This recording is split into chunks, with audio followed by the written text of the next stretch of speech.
Hi YouTube. I went to a party last night and spent most of it talking with my good friend Paul Morris, and it encouraged me to make a little YouTube video explaining my motivations behind my YouTube. Now, the reason I've been watching so many atheist videos on YouTube is for my own personal interest, because I'd always had a set of beliefs forged from when I went to primary and high school, and the Christian schools I went to always made me feel extremely ostracized and really introverted due to the ostracism, because I'm a man of convictions. If I believe something is wrong, I will not do it. And the whole point of me developing my ethical framework was so that I could have a compass that I could rely on that was purer than the judgment of people around me. And that is my motivation for my ethical framework. And I really try and make sure my ethics are consistent, as I will explain in upcoming videos. And because I could just see huge inconsistencies within the Bible, even as a small child, and within behavior of people who claim to be Christians as a small child, I mean, there was one stage at near the end of year 5 where pretty much everyone from year 1 to 5 ostracized me because one kid wanted to ensure that I had no chance of being house captain, I think it was. And I probably do suffer from Asperger's, but this is kind of exacerbated by his obsession. His goal to become house captain led to me being ostracized. Not that I actually care, since I had no interest in being house captain. The only reason I ran at the end of year 5 was because I wanted some form of competition against him. I really focused on developing from a fairly young age my morals and my structures, and I wanted to make sure that they would be consistent, so that I could always turn to this consistent set of rules to guide me through my life, and that way I wouldn't have to worry about the influences or lack thereof of peers, etc., and I could have something that I could turn to. It's sort of my, it's the way a lot of theists, for example, turn to, or a lot of Christians say, what would Jesus do? It sort of acted as that little compass, that moral compass within me.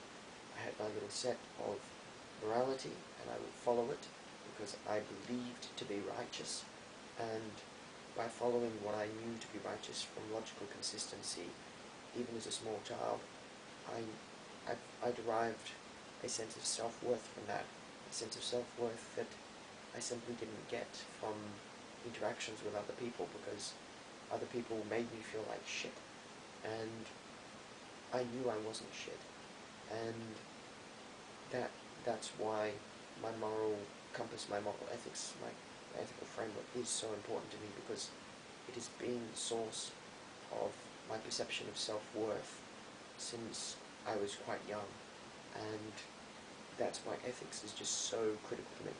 And one of the things about being raised in a Christian school, even though atheists practically didn't exist, was that we were still droned in that there is a God, and he's watching over everything, and you must believe in him, blah blah blah. Otherwise, you're a godless heathen. And this is why, even after I worked out from, once again as a small child, worked out that the God of the Bible was not the God as described to me by the priests, because we were forced to go to church.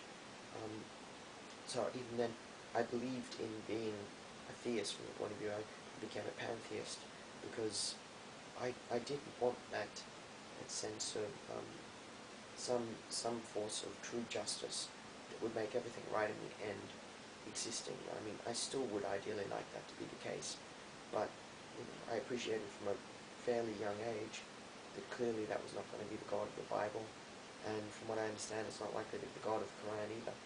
Now, I'm not saying this to try and convert anyone.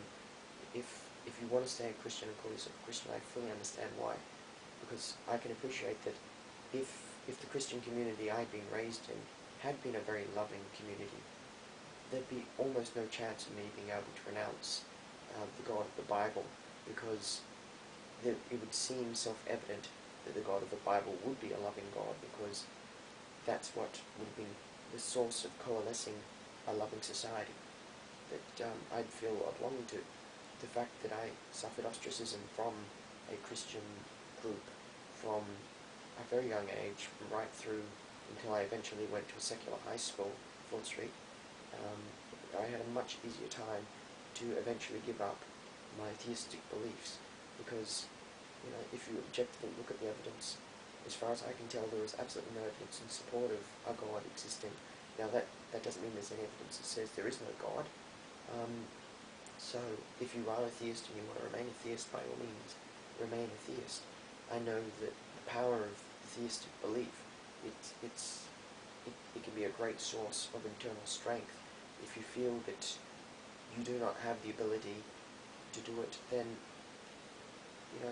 this perception of God can give you great strength. My mother is a perfect example of that. She refuses to give up her what she believes to be Christian beliefs in God, because it is a great source of strength for her. And I, for one, would never want to take away a belief in a God if it does provide a positive influence on somebody's life, provided people appreciate that others have the right to not believe in God.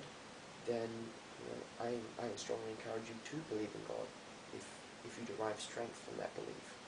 And whether it's Allah, Yahweh, or nature itself, if a belief in such a deity does provide you with strength, then go for it.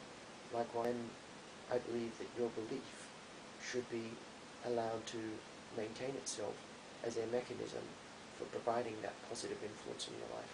And I think that's what a lot of theists find they have a lot of trouble with, because to tell somebody that their belief system is wrong undermines the ability for that belief system to give them a placebo effect.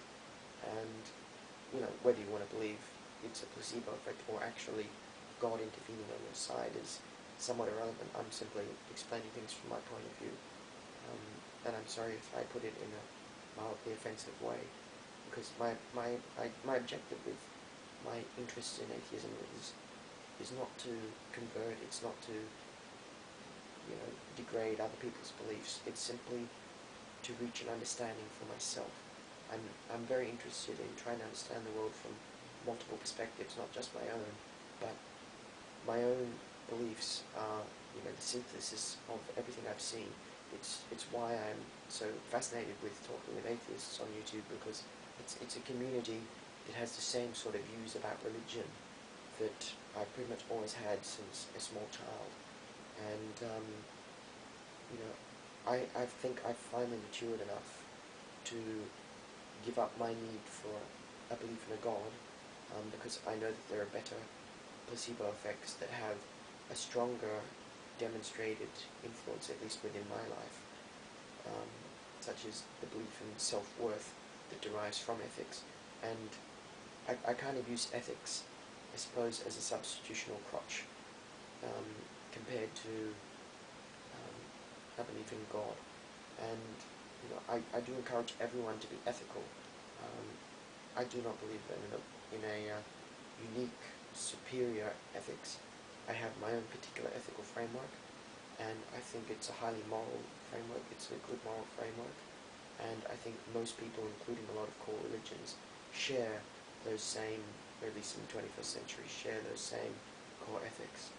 And just once again, if you want to stay a Christian or a Muslim or a Jew or a worshipper of nature or a pagan, whatever, then I certainly strongly believe you have the right to believe what you want to believe, so long as you do not force your beliefs on others.